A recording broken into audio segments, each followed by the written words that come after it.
Mas eu desligo esse ventilador bem aqui, por favor.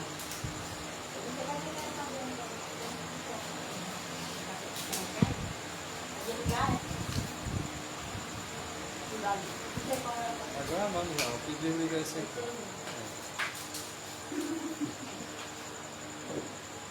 Boa noite a todos. Boa noite. Nós vamos falar hoje sobre esse assunto aí. Os irmãos que quiserem participar,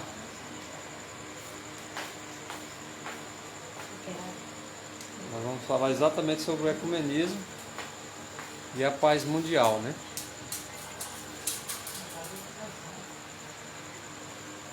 1 Tessalonicenses capítulo 5, versículo 3, diz: quando andarem dizendo que a paz e segurança, virá repentina destruição. Então,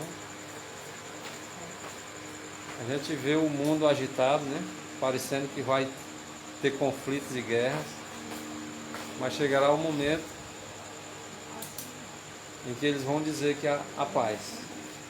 Aí é onde vai vir o destroço. Eu não estava esperando. Nós estudamos aqui sobre a segunda besta de Apocalipse.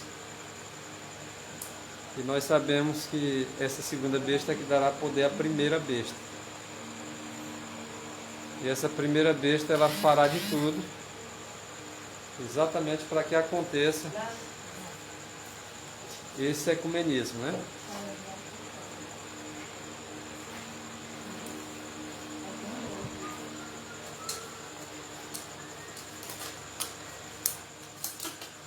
Mateus capítulo 10, versículo 34.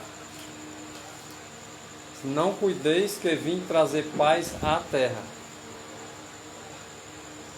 Quem acha que Jesus veio trazer paz, aí o texto é bem claro.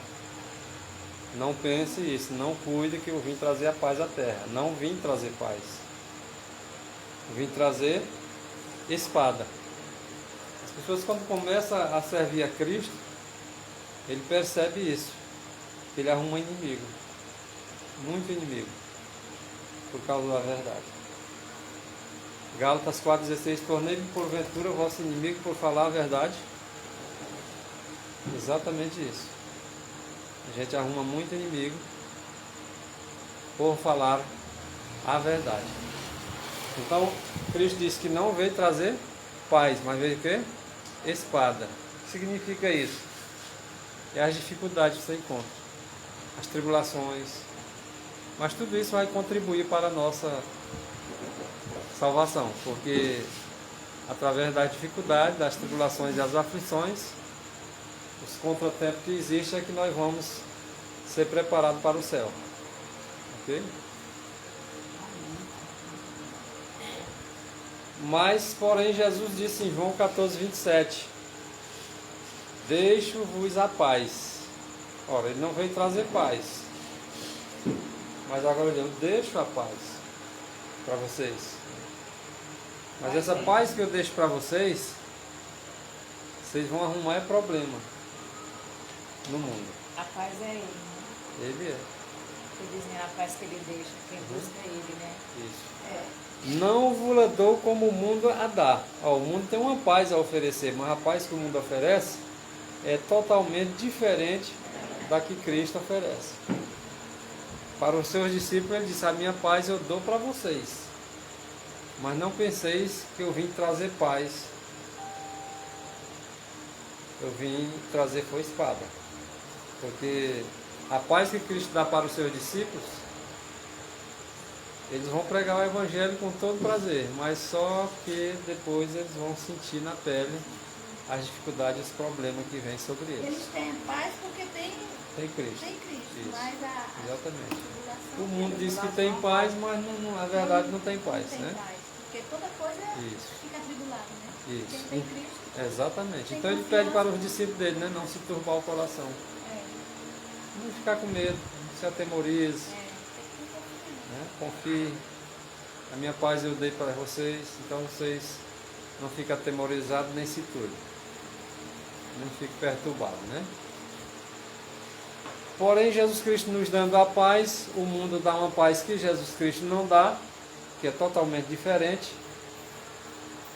Ele deu a paz para os seus discípulos, porém, ele não veio trazer paz.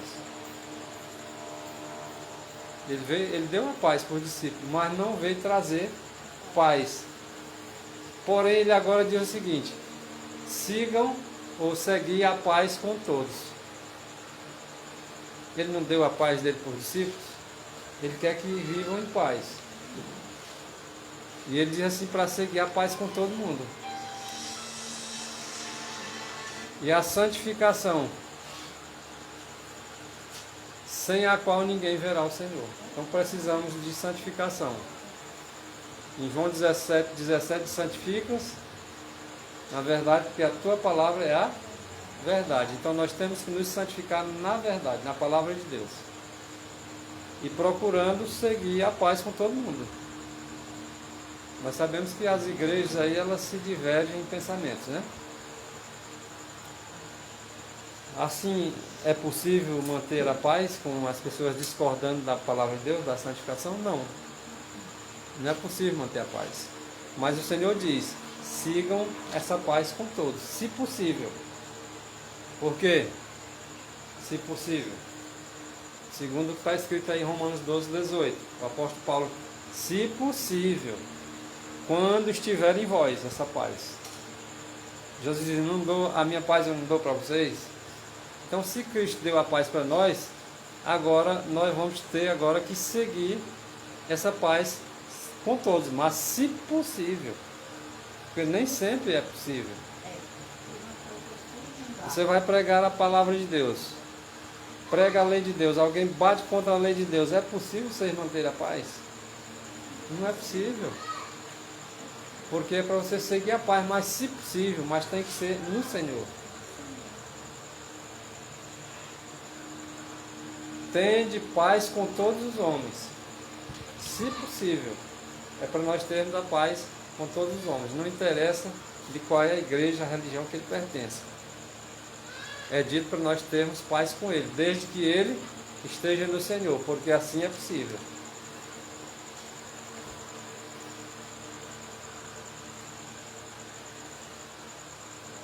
Deuteronômio capítulo 8, verso 1 diz, todos os mandamentos que hoje vos ordeno, guardareis para os cumprir.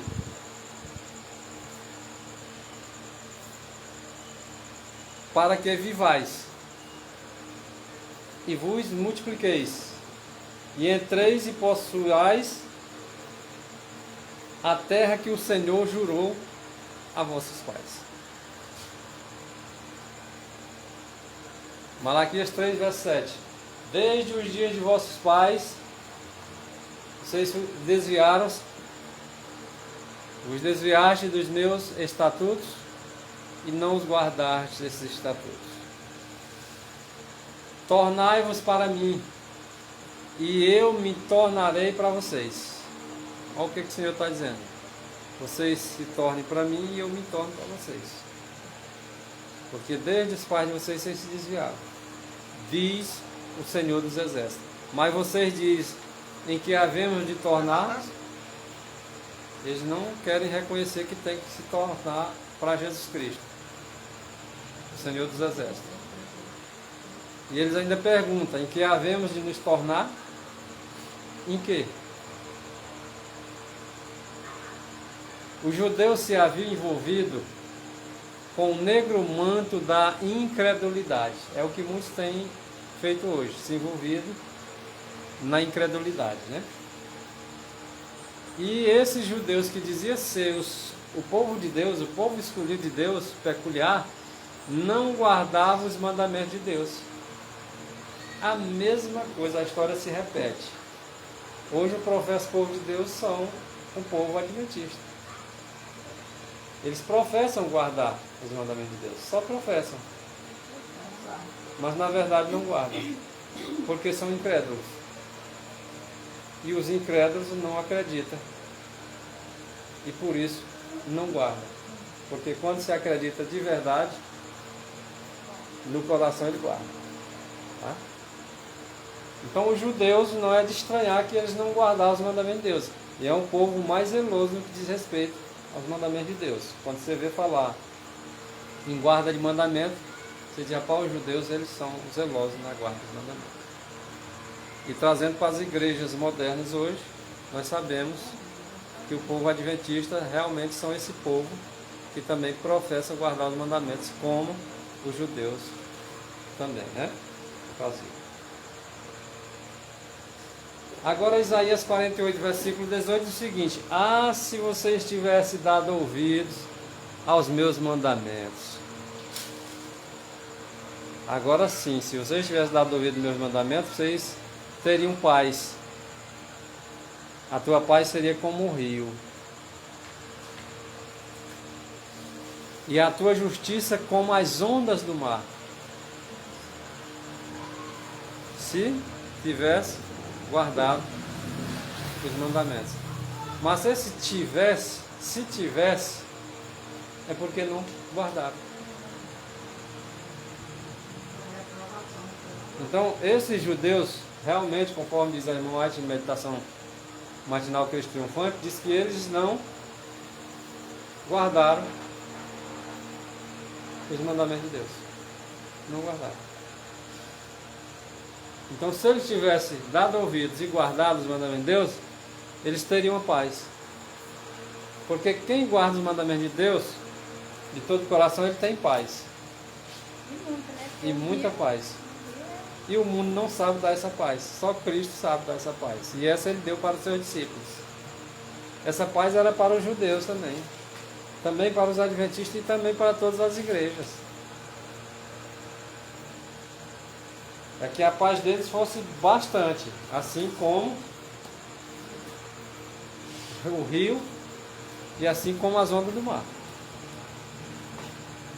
Ao aproximar-se a tempestade, que as dificuldades estão vindo por aí, vai ter uma classe muito grande, bem numerosa, que tem professado fé na mensagem do terceiro anjo, mas não tem sido santificado pela obediência a essa verdade. É uma grande classe, um número bastante elevado. Vão abandonar a sua posição, passando para as fileiras de Satanás, do grande adversário. Ao se aproximar da tempestade. Porque quando não tem ventania, não tem dificuldade, todo mundo professa ser uma coisa. Agora quando o vento chega, aí é que a gente vai ver quem é quem. Tá certo? Então esses, conforme está escrito aí, que é uma grande multidão, né, uma classe numerosa, que eles professam ter uma fé. Mas quando chegar a ventania, eles passam para o outro lado. Ué, mas ele não tinha paz? A paz dele não era para ser igual a dos outros? Por que passou para o outro lado?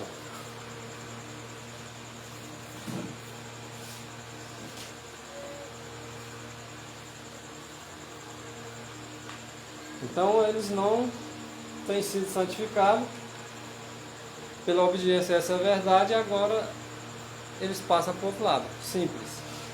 Nós temos que nos dedicar, tá? Buscar uma santificação na palavra de Deus. Mas o Espírito expressamente diz que nos últimos tempos,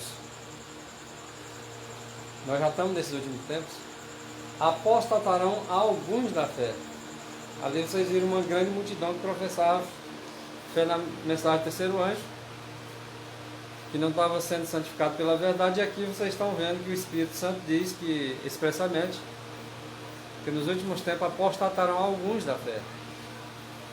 Eles criam, mas deixaram de crer, por ter apostatado. O que fez eles apostatarem? Eles deram ouvidos a espíritos enganadores, que é só o que tem, falsos profetas. E a doutrinas de demônios. Porque algumas pessoas acham que as igrejas só pregam as coisas de Deus, não tem doutrina de demônio nelas, e tem. Acha que nas igrejas não tem falso profeta? Tem. Então nós precisamos estar atentos nessa reta final da história desta terra. Amós capítulo 3, versículo 3 diz o seguinte. Faz uma pergunta. Porventura, andarão dois juntos se não estiverem de acordo? É possível andar dois juntos se não estiver de acordo? Porque foi dito o seguinte, seguir a paz com todos, se possível. Mas se dois não estão falando as mesmas coisas, aí fica complicado, né? Não andam no mesmo caminho, como é que vai agora? Esses dois vão ter que estar juntos, um vai querer ir para um caminho e outro para o outro, como é que faz? Um quer, outro não quer. Aí fica complicado. Realmente o Amós aí na colocação, nós só podemos dar uma resposta. Porventura andarão dois juntos se não estiverem de acordo? A resposta é não. Não é possível.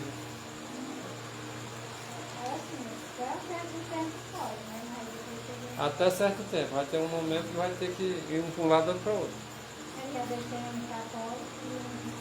Existe os períodos de tolerância, né? Vai chegar um momento que o Senhor vai exigir de nós e nós vamos ter que tomar o nosso destino. Se eu estou andando no caminho largo e tu está andando no caminho estreito, vai chegar um momento que nós vamos nos separar. Não vai ser mais possível nós andar juntos.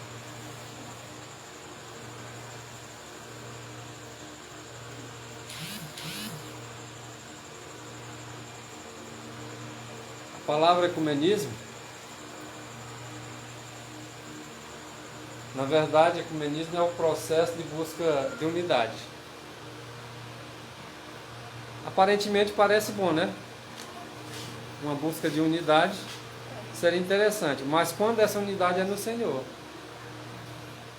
quando é segundo os homens, não é bom isso, porque eles vão acabar querendo essa unidade não em Cristo Jesus. E isso aí não é bom. O Senhor disse que deu a paz dele aos discípulos, mas não deu como o mundo deu, ou não dá como o mundo dá. Então, num sentido lá, pode designar a busca da unidade entre as religiões. É isso aí que eles querem, que as religiões se unam. Aparentemente isso é bom, né? Mas se não tiver em Cristo Jesus, presta? Porque eles vão querer guardar o domingo e você vai guardar o sábado. Vai dar para você andar lá junto? E aí vai vir o quê? Paz para você ou espada?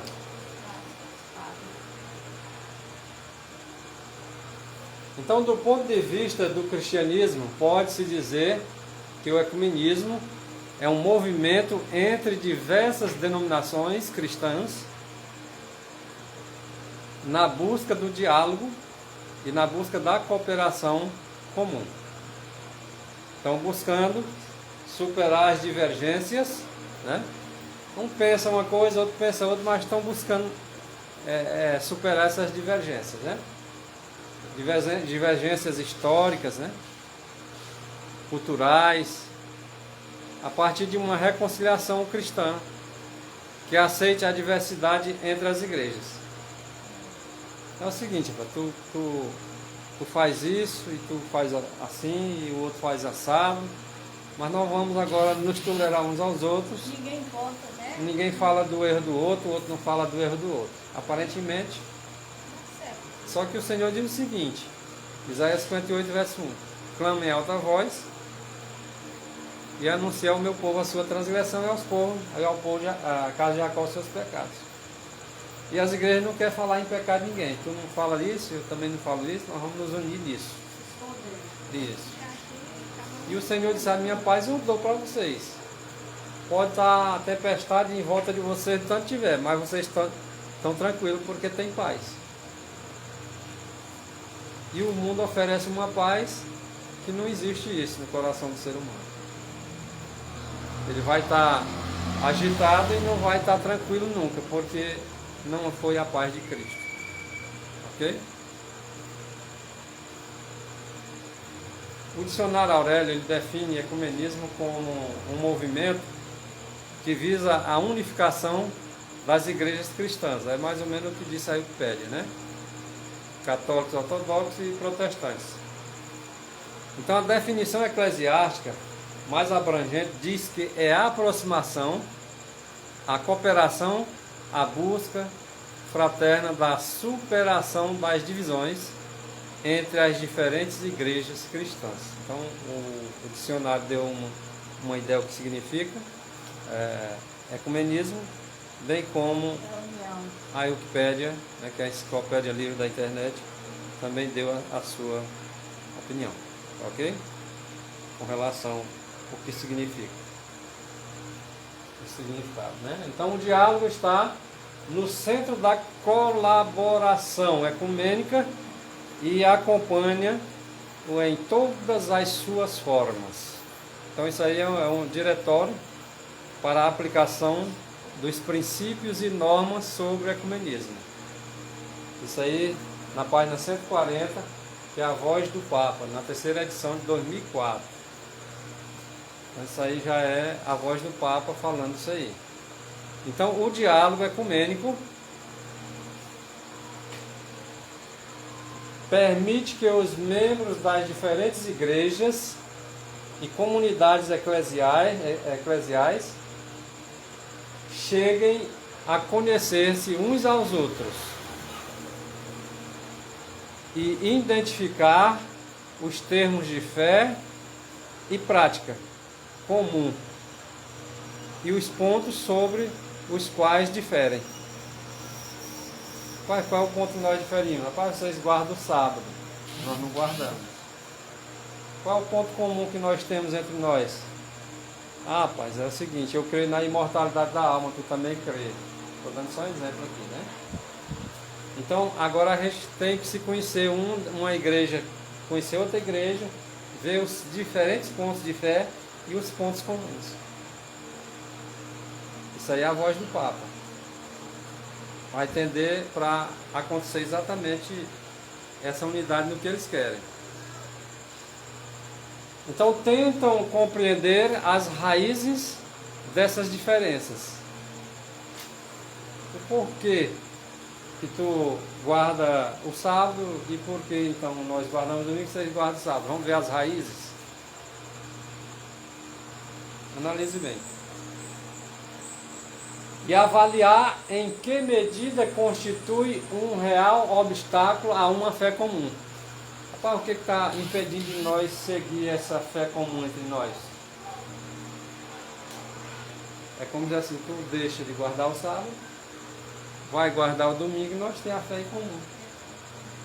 Mas eles não querem, rapaz, eu deixo de guardar o domingo, vou guardar o sábado que está na Bíblia. Não querem. Querem uma paz segundo eles. Sendo que a paz deveria ser segundo Cristo. Entende? O decreto sobre o ecumenismo. O que diz esse decreto? Segundo o que diz aí o diretório. O decreto sobre o ecumenismo diz que professem todos os cristãos. Olha lá. O pessoal da Igreja Católica são cristãos? Ok. Da Igreja A, o cristão é. A B, é cristão? É. Então todos que professam o cristianismo. Então professem todos eles diante do mundo inteiro a sua fé em Deus. Uno e trino. O que ele está pedindo aí no diretório? A voz do Papa. Que todos creiam na Trindade. Trindade. Aí vem a sua diferença de fé. Mas eu não creio em Trindade. Aí a outra religião diz eu creio. A outra diz eu creio. Então é o ponto comum. E por que vocês não têm esse ponto comum? Por que vocês não creem na Trindade? Vamos ver o que vai acontecer. Então, creio quem? Um Deus uno e trino, e confessa isso ao mundo. No Filho de Deus encarnado, Cristo, quando vem em carne, né? Nosso Redentor e Senhor nosso. Então todos os homens, sem exceção, são chamados a esta obra comum. Então o que é que você tem que acreditar? Um Deus uno e trino. Você é chamado a isso. Segundo o diretor aí. Isso aí é o decreto sobre o ecumenismo. É isso. Tá? Cidade do Vaticano. 17 de junho de 2003.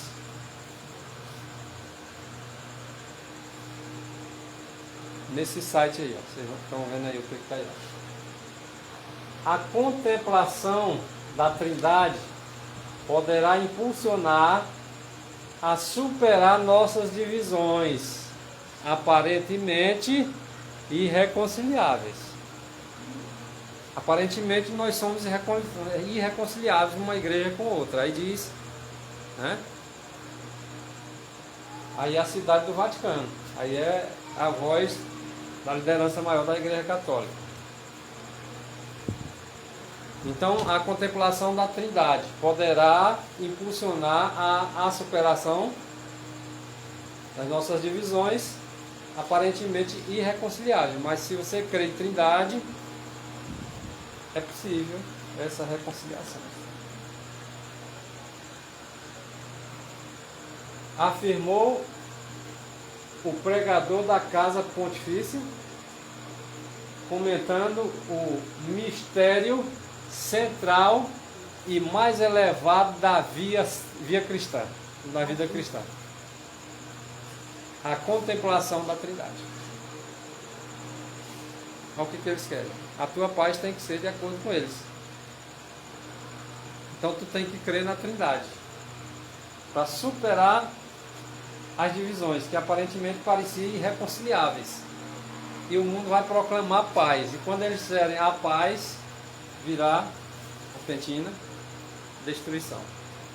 Então a contemplação da Trindade, que é diversidade no amor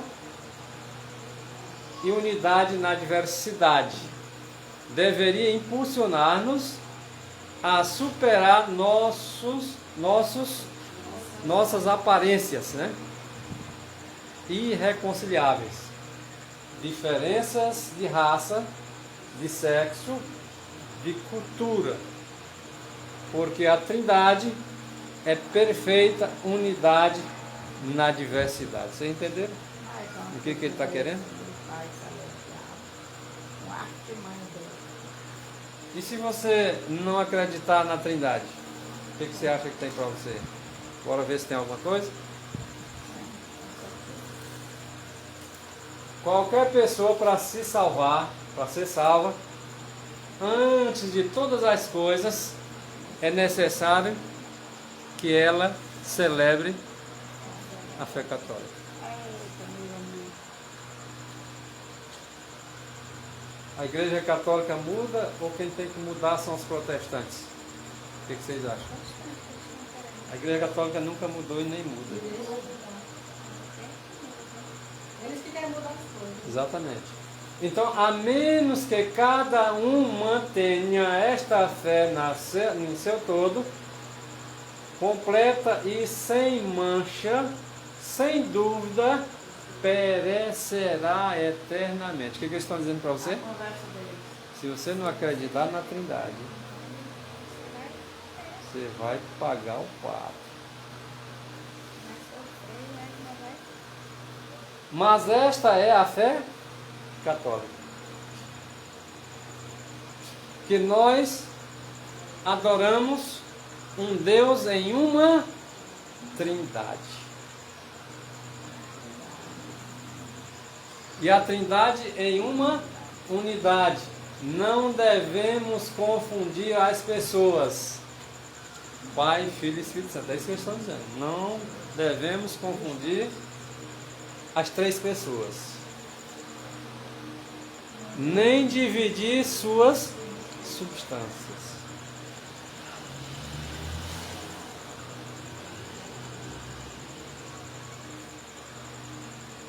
Assim o Pai é Deus, O Filho é Deus. O Espírito Santo é Deus. 3 em 1. De forma que em todas as coisas, como supracitado, a unidade da Trindade e a Trindade em sua unidade deve ser adorados. Sabe o que acontece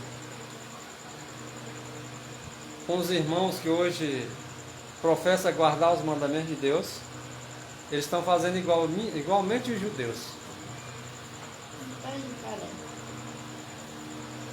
Eles estão defendendo a Trindade e estão defendendo essa fé católica. E quando sair as dificuldades maiores pela frente, eles farão parte daquele número, da grande multidão que passaram para o outro lado.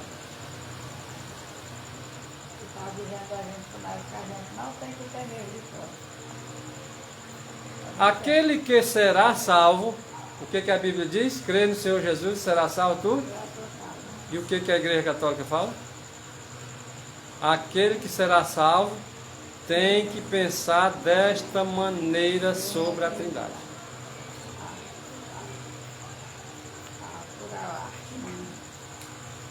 Revista Life, 30 de outubro de 1950.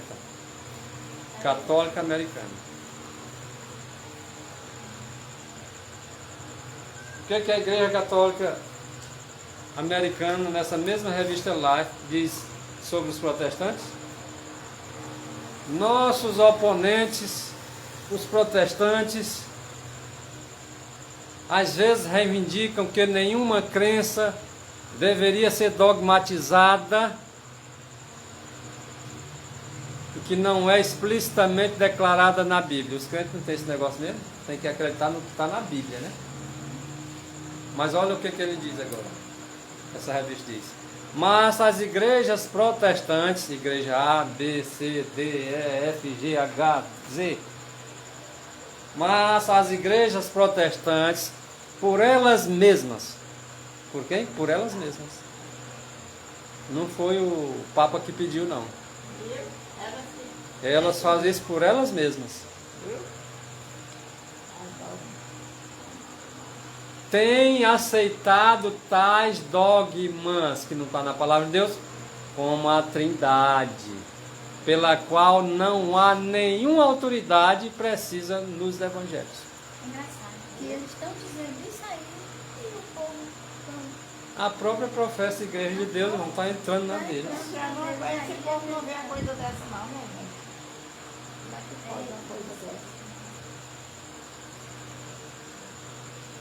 Diversas igrejas batizam. Não batizam? Sem dúvida. Validamente.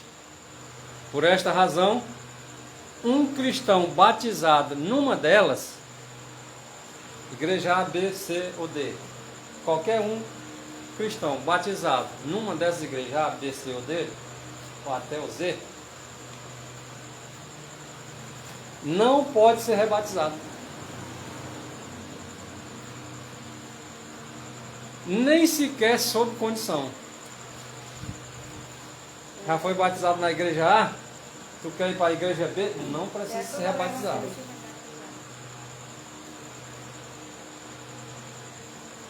Consequentemente, as certidões de batismo delas valem para nós. Nós quem? De quem é essa edição em Loyola aí? Igreja Católica, né? Então, o que fala pela revista está dizendo que as certidões de batismo vale de uma igreja para outra. Não precisa de rebatismo. Já foi batizado? Então, como se fosse certidões da Igreja Católica.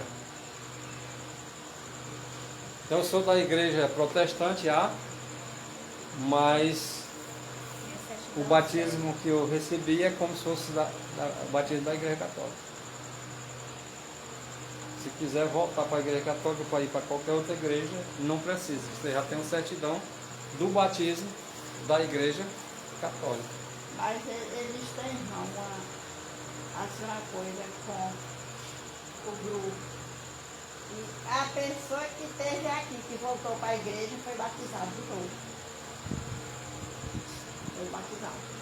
Que igrejas são essas? Que essa edição Loyola de 1989 cita o nome de algumas igrejas que elas não precisam de rebatizar, que o certidão de batismo dela é como se fosse o certidão da Igreja Católica. Quais são elas? Citação aí da edição Loyola aí. Quem são? Igrejas orientais, episcopais do Brasil, luteranas, metodistas, presbiterianas, congregacionais, batistas. O quê? Olha. Irmão.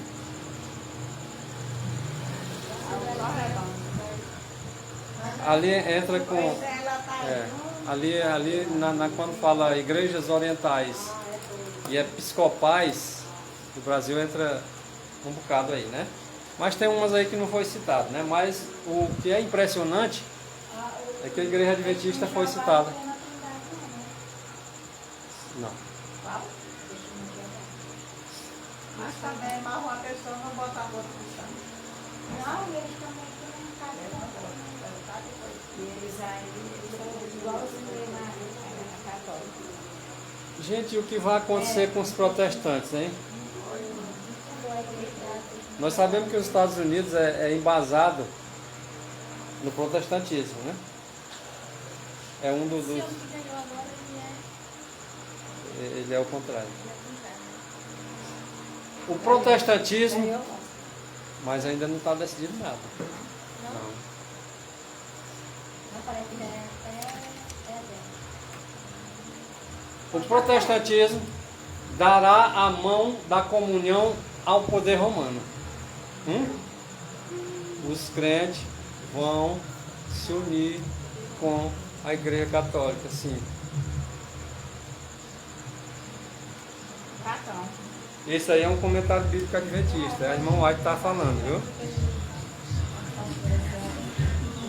Está dizendo aí que o protestantismo vai dar as mãos, a mão da comunhão ao poder romano.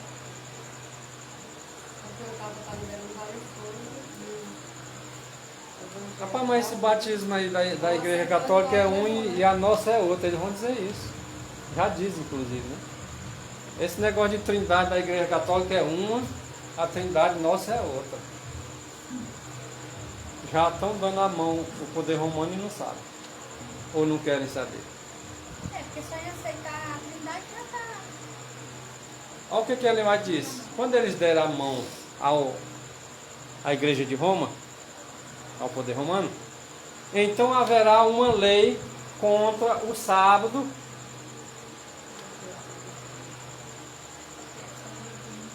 da criação divina, e será nessa ocasião que Deus efetuará sua estranha obra na terra. O Senhor tem uma obra para realizar, e essa obra de Deus vai ser bem estranha. É praga no lombo daqueles que são desobedientes.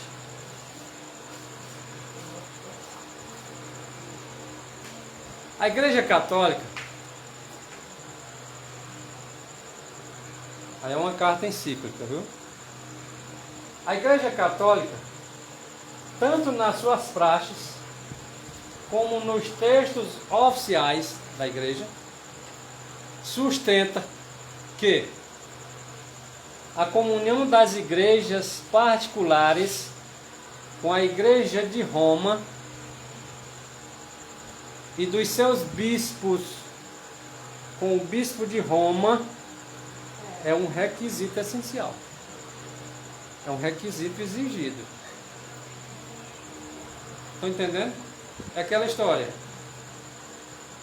Não vamos ligar muito para as diferenças não, ou vamos ver o ponto que difere, mas ela mesma está dizendo o quê? Que tem requisito dela.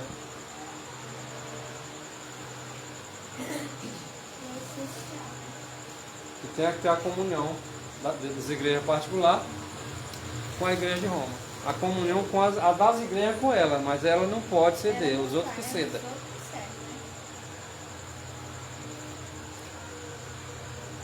Esta unidade, que por sua própria natureza exige uma plena comunhão visível de todos os cristãos. Olha o que ela exige.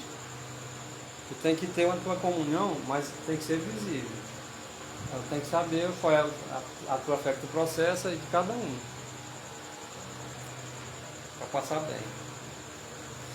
É o fim do último movimento ecumênico.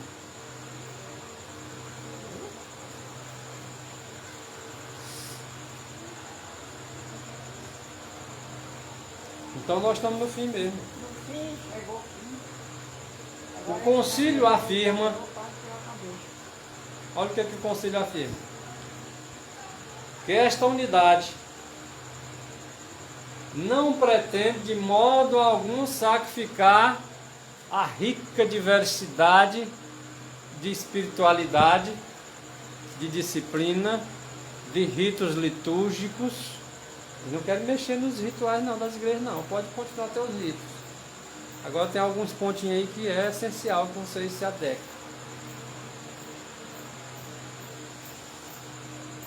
E de elaboração da verdade revelada que se desenvolveram entre os cristãos. Na medida em que, pode fazer isso, na medida em que essa diversidade de vocês se mantenha fiel à tradição. Entendeu? Vocês podem continuar na diversidade de vocês, os rituais de vocês, da igreja de vocês, mas desde que vocês se mantenham fiel à igreja de Roma.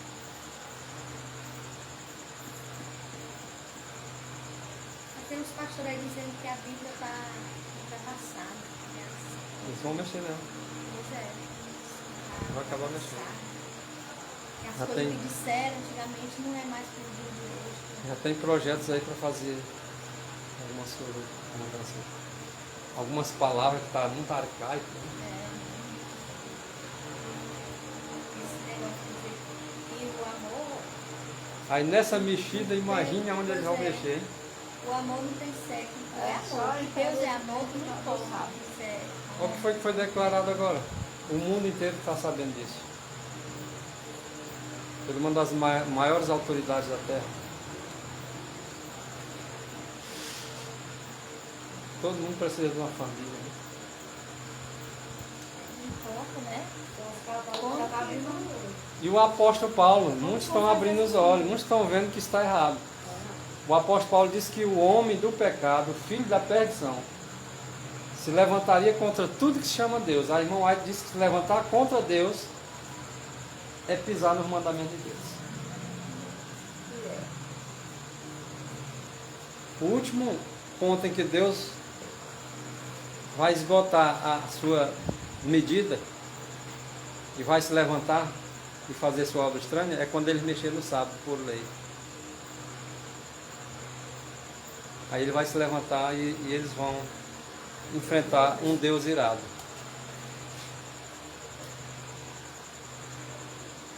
Cada igreja particular unida em si própria, cada igreja unida em si própria e na comunhão da igreja una. Você pode estar unido na sua igreja, desde que você não bata contra a igreja una. Santa, católica e apostólica.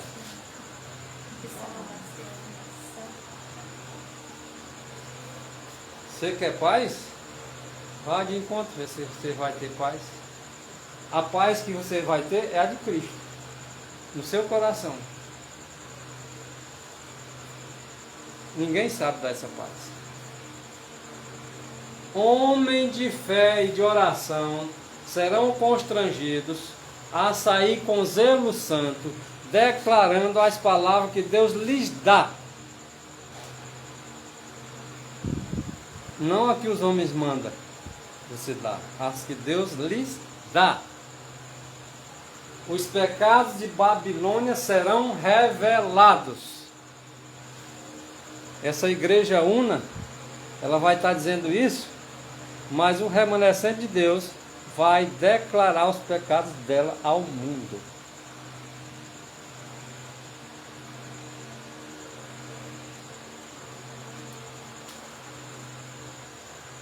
O grande conflito, página 606.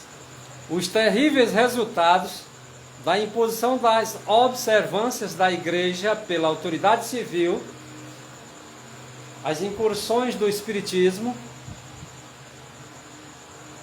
os furtivos, mas rápidos progressos do poder papal,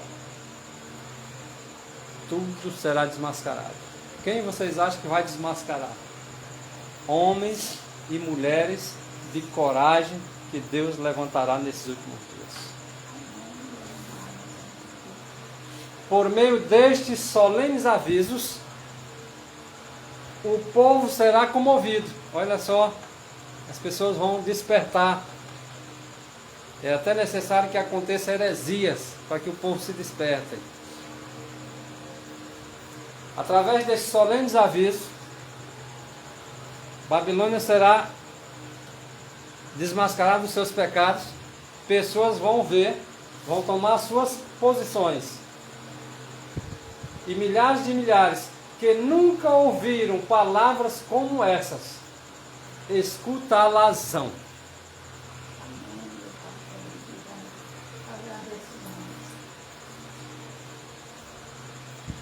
Estendendo-se então a controvérsia a novos campos e sendo a atenção do povo chamada para a lei de Deus, calcada a pés, Satanás entrará em ação.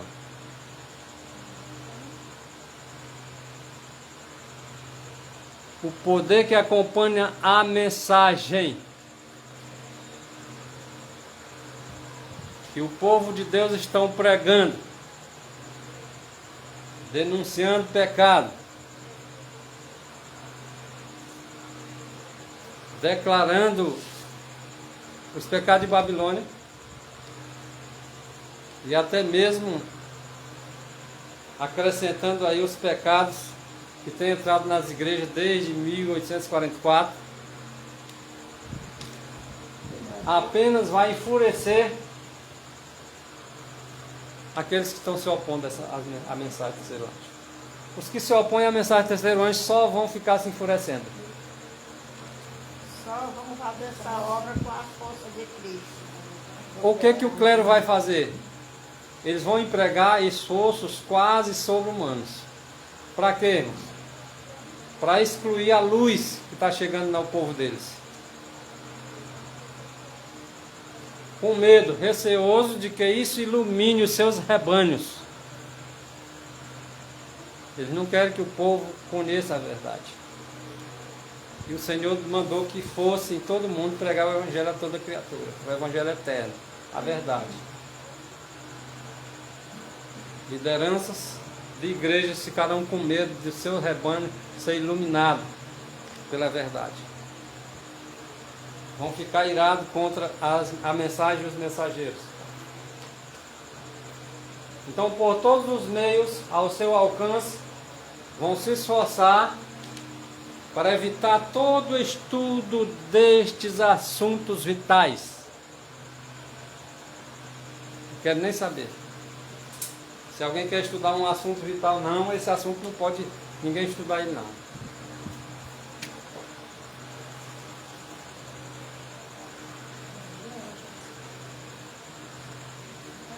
A igreja apelará para o braço forte do poder civil.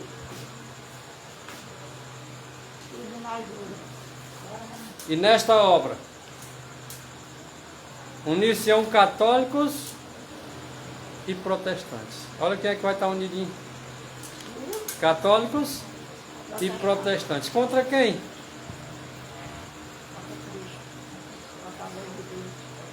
E ao tornar-se o movimento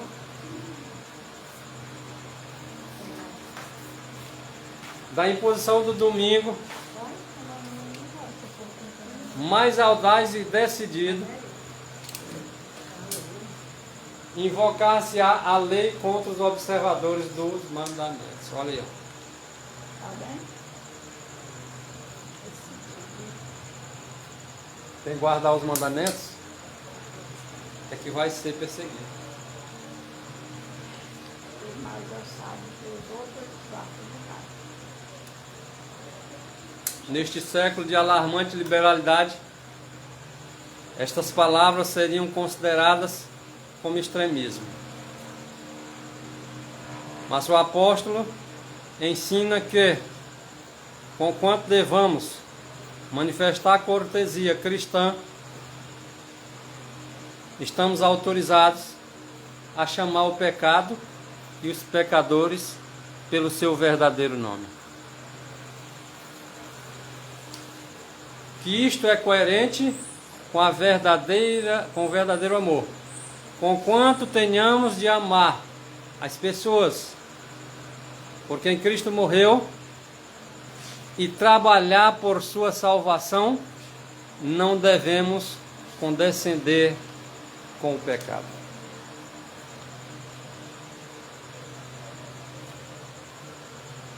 Não nos unamos com os rebeldes, chamando a isso amor.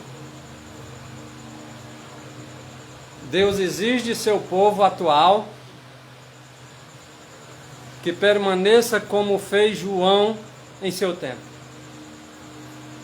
inflexível pelo que é direito,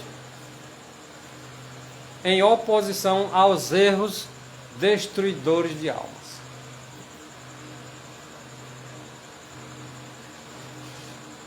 Seria isto prejudicar a paz de Cristo? Ele não disse: a minha paz vos dou? Só não. Mas tu quer ter paz, não fala do pecado do outro. Não, pelo contrário. Se tu não falar do pecado, tu vai prejudicar a paz de Cristo. A fim de fazer paz ou estabelecer fraternidade com o mundo. O sacrifício é demasiadamente custoso para ser feito pelos servos de Deus, este de fazer paz com o mundo pelo abandono dos princípios da verdade. E os protestantes vão fazer isso. Sacrificar a paz de Cristo. Os que amam a Jesus e as pessoas pelas quais ele morreu seguirão as coisas que promovem a paz. Sim. Devem, porém, tomar cuidado para que em seus empenhos por evitar a discórdia, eles não comprometam a verdade e, querendo guardar-se da divisão, não sacrifiquem princípios. A verdadeira fraternidade jamais pode ser mantido pelo comprometimento com princípios. Vamos concluir.